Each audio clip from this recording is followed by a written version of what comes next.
स्वागत है आपका फास्ट न्यूज इंडिया के खबरों की इस खास बुलेटिन में और मैं हूं आपके साथ प्रियांशी श्रीवास्तव। तो आइए रुक करते हैं आज की तमाम खबरों की ओर। लखनऊ की स्वास्थ्य विभाग की टीम ने अस्पताल का किया सर्वे। जी हां, लखनऊ से आई स्वास्थ्य विभाग की टीम ने घोरावल अस्पताल में किया सर्वे के दौरान अस्पताल में रजिस्टरों की जाँच की और पुरुष वार्ड व महिला वार्ड और मेडिकल रूम में जाकर सर्वे किए और अस्पताल के डॉक्टरों से पूछताछ की। देखिए पदवानिया समित कुमार की यह रिपोर्ट। धरना लगाया है तहसील के सामने, किसके लिए धरना लगाया गया है? देखिए मेन तो हमारा आपका है कृषि बिल वापस का और गरीबों की समस्या। 21 सूत्री ज्ञापन हम महामहिम राष्ट्रपति के नाम सौंपने आए हैं। कानून व्यवस्था चुस्त दुरुस्त नहीं है, पीड़ितों को न्याय नहीं मिल रहा है। किसानों के लागत मूल्य से सामान नहीं मिला, जैसे खाद, बीज, कीटनाशक दवा, बिजली, डीजल, और किसानों की उपज का खरीद की गारंटी कोई नहीं। जो किसी भी लाया गया है तो औने पौने दाम पर हमारे व्यापारी लोग खरीदेंगे या पूंजीपति खरीदेंगे, तो बाद में उसको अधिक मूल्य पर बेचेंगे। सरकार को चाहिए कि एक निश्चित मूल्य निर्धारित करे कि धान इतने रुपये किलो, गेहूँ इतने रुपये किलो, इससे ऊपर ही आदमी लेगा तब तो ठीक है, और नहीं तो सीजन में किसान पैसे के चलते औने पौने दाम पर बेच देंगे, उसी को दूने तिगुने दाम पर किसानों को फिर वापस होगा। तो खाद आप लोग को सही समय पे नहीं मिलती या उचित दामों पर नहीं मिलता है? खाद भी नहीं मिलता, खाद की कालेबाजारी हो रही है। शासन सत्ता वाले मिलकर कर रहे हैं। यहाँ इस क्षेत्र में बालू का अवैध खनन हो रहा है, शासन सत्ता से मिलकर के हो रहा है। बताने पर भी उनके ऊपर गुंडा एक्ट लगाया जा रहा है, उनको जेल भेजने की व्यवस्था की जा रही है। जो सही काम कर रहा है उसको जेल भेजा जा रहा है, जो गलत काम कर रहा है वो सड़क पर घूम रहा है। और जो आरक्षण वगैरह खत्म हो गया है पिछड़े वर्ग का, ये आरक्षण लागू होना चाहिए। या क्रीमी लेयर का जो 8 लाख है उसको 15 लाख होना चाहिए। मेरा कहना तो ये है कि समान शिक्षा होना चाहिए। किसी भी बिरादरी का लड़का हो वो स्कूल में पढ़े, जिस कंपटीशन में जो आए उसको नौकरी मिले, जो कंपटीशन में नहीं आए उसको नौकरी न मिले। आप लोग तहसील के सामने धरना लगाए हैं, भीड़ लगी है, हमारे प्रशासन यहाँ पर लगी हुई है। आप लोग को तहसील पे धरना लगाने की वजह से लोगों को तकलीफ होगी। बिल्कुल तकलीफ होगी। तो आप लोग ऐसा मतलब कहीं कंप्लेन किए, आप लोग को धरना उचित जगह, ये तहसील है ऐसा आप लोग? यहाँ तो मैं धरना एक दिवसीय दिया कि ज्ञापन देता और चला जाता। मैं सूचना पहले से दे चुका हूँ। अगर कोई अधिकारी आया होता तो हमारा ज्ञापन ले लिया होता। मैं अब तक कोई अधिकारी नहीं पूछे? कोई अधिकारी नहीं आया। तो आ रहे हैं शायद भी, अंदर से बुलावा हुआ है। तो आए हम लोग ये समझ लीजिए, चाहे गरीब हो या जनता हो या कोई भी हो, वाहन को भी हम लोग डिस्टर्ब नहीं करते। सड़क पर अगर चल रहे हैं, वाहन पीछे से आ रहे तो हम खुद रास्ता देते हैं, हमको फोर्स की जरूरत नहीं।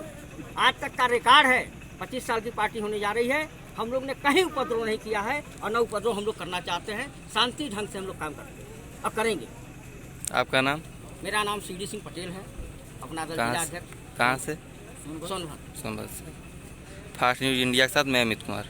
रामपुर में स्वार डांडा की हमजा मियां ने की ली मीटिंग। जी हां, 34 विधानसभा स्वार डांडा भले ही सीट को रद्द कर दिया गया, लेकिन हमजा मियां के समर्थकों का थमने का नाम नहीं ले रहा। दिन ब दिन कांग्रेस पार्टी के हमजा मियां के स्वार डांडा की जनता जुड़ती जा रही है और शाह आलम खान बसपा प्रत्याशी पर जमकर बरसी है। स्वार के चेयरमैन लॉकडाउन में कहाँ थे जो लोगों को बिरयानी खिलाकर भटका रहे हैं।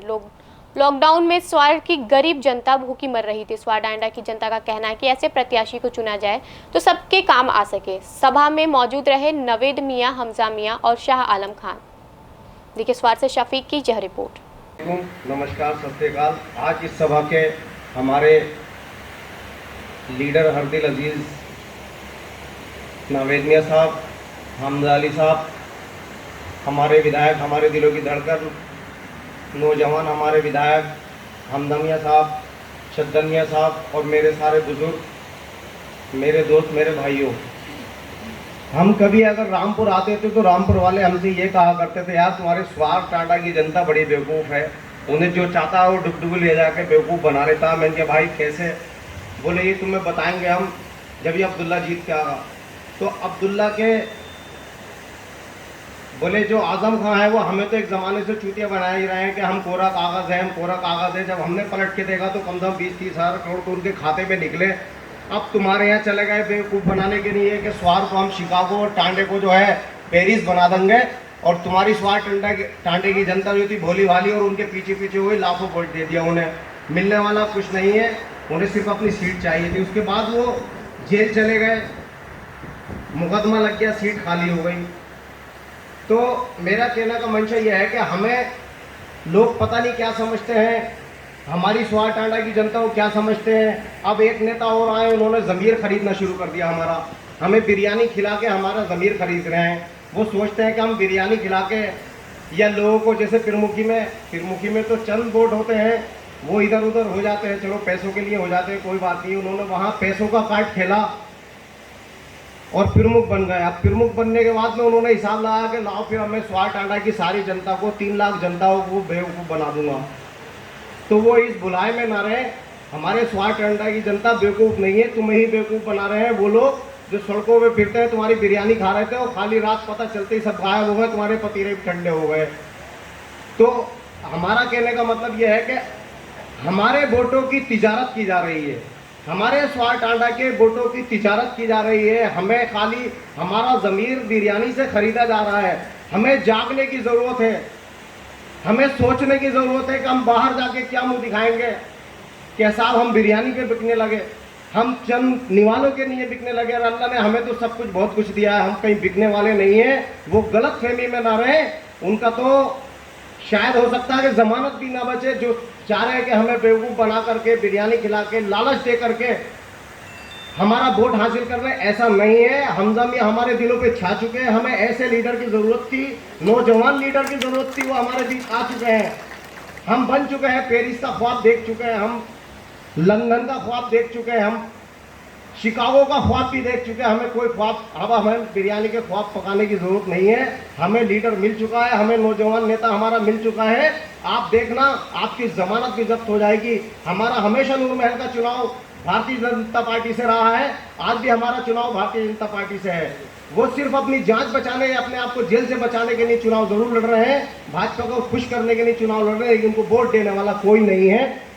सब बोल बच्चे हैं जो खाली रहते हैं, टाइम काटने चले जाते हैं, और बाद में आने के बाद गाली बकते हैं जो उसको नहीं मिलती है।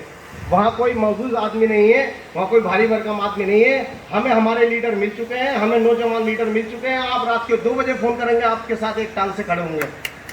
ये नूर महल एक ऐसी जगह है, यहाँ कभी झूठ नहीं बोलोगा। कभी नवेद मियां ने निकाला मैं तुम मुझे वोट दो, मैं तुम्हें लंदन लेके चलूँगा या पेरिस लेके घुमाने चलूँगा। कभी झूठ की राजनीति नूर महल में नहीं हुई, ना आज झूठ की राजनीति हो रही है। आज भी हमजा मियां ये कह रहे हैं कि तुम मेरे पास आओ, अपना नाम बताओ, मुझे पहचान बताओ, मुझे आधी रात फ़ोन करो, मैं तुम्हारे साथ टांग से डांड बांध के खड़ा हुआ। आज भी हमजा मियां झूठ नहीं बोल रहे कि मैं तुम्हें पुल दूंगा या ये दूंगा या तुम्हें बहुत बड़ा आदमी बना दूंगा, ऐसा कुछ नहीं है। जो तुम्हारा आधी रात जरूरत पड़े, कोई ज़रूरी थोड़ी हमें सड़कें चाहिए, पुल चाहिए। अरे हमारी खुद की ज़रूरियातें हैं, हमारी कुरैशी बिरादरी है, बेचारे परेशान है। अगर भैंस का मीट पकड़ जाता, उन्हें गाय में जेल भेज दिया जाता, किसी को छोटे मुकदमे में जेल दिया जाता, वो भी तो काम है हमारे, उसको करने वाला भी तो हमारा लीडर होना चाहिए। कोई बड़ा हादसा हो जाता, उसके लिए तो लीडर चाहिए। कल लॉकडाउन में कोई नहीं था, उनके बड़े बड़े ताले पड़ रहे थे, आज ज़रूरत पड़ी तो आज उन्होंने खाने खिलाने शुरू कर दिए। कल भूखे, कल हम मर रहे थे, कल हमें ज़रूरत थी लॉकडाउन में, हम भूखे मर रहे थे, हमारी पब्लिक भूखी मर रही थी। कल तुमने नहीं देखा, हमारे 700 करोड़ पे वोटों की खातिर, हमें वोटों से 700 करोड़ तुम्हारे हाथ लगे, उसको पे तुम डाका डाल के बैठ गए। कल तुमने नहीं देखा लॉकडाउन में कि हमारे गरीब लोग कितने भूखे मर रहे हैं। ये तो हदीस में भी है कि अगर पड़ोसी अगर फाकिस होगा, आपका खाना हजम नहीं होगा, आपके ऊपर गुनाह पड़ेगा पूरे मोहल्ले पे। हमारे यहाँ तो पूरा एरिया भूखा मर गया, लेकिन तुमने ताले डाल लिए, तुमने नुमाइंदगी नहीं की। कल स्वार के अंदर छोटा सा एक दंगा हुआ, उसमें 254 लड़कों के नाम आए नौजवानों के। तुम समाजवादी पार्टी में थे, तुमने एक का नाम नहीं बचाया, एक को नहीं बचाया। आप चाहते तो आजम खान से कहते थे कोई इतनी बड़ी बात नहीं, मुकदमा ही खत्म हो जाता। आज 254 जो नौजवान लड़के थे उनका बिजली विभाग बड़ी अनहोनी का कर रही इंतजार। जी हां, यूपी के जौनपुर जिले के थाना खेतासराय क्षेत्र अंतर्गत शाहपुर गांव में मोहम्मद नासिर के खेत के ऊपर से बिजली का तार गया हुआ है, जो इन दिनों लटककर खेत में लगे धान की फसल को चूमता नजर आ रहा है। मोहम्मद नासिर का आरोप है कि उन्होंने जेईई पुनीत सिंह व एक्सियन को मामले से कई बार अवगत कराया, लेकिन फिर भी महकमा है कि किसी बड़े अनहोनी का इंतजार कर रही है और मौके को देखना भी मुनासिब नहीं समझा। अब हम किस प्रकार अपने फसल की कटाई व खेत की जुताई करेंगे जब कोई जिम्मेदार देखने और सुनने को तैयार नहीं है। देखिए खेतासराय से राकेश कुमार शर्मा की यह रिपोर्ट। सर ये कौन सा गांव है? सर ये शाहपुर है। शाहपुर गांव है।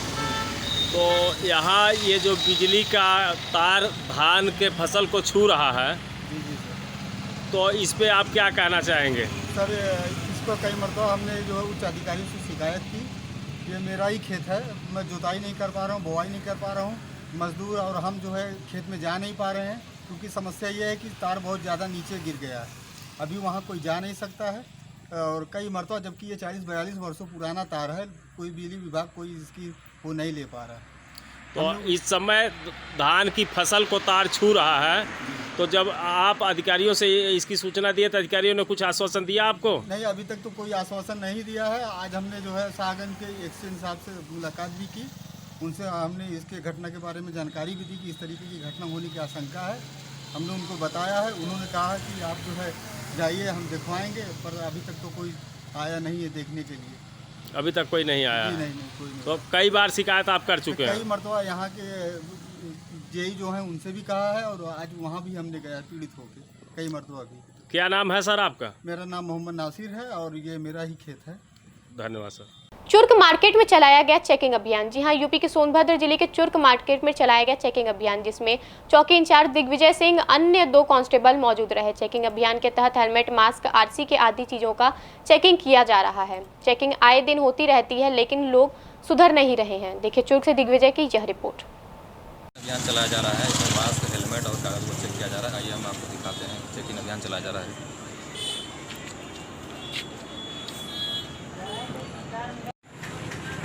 चेकिंग अभियान चलाया जा रहा है चौक मार्केट में।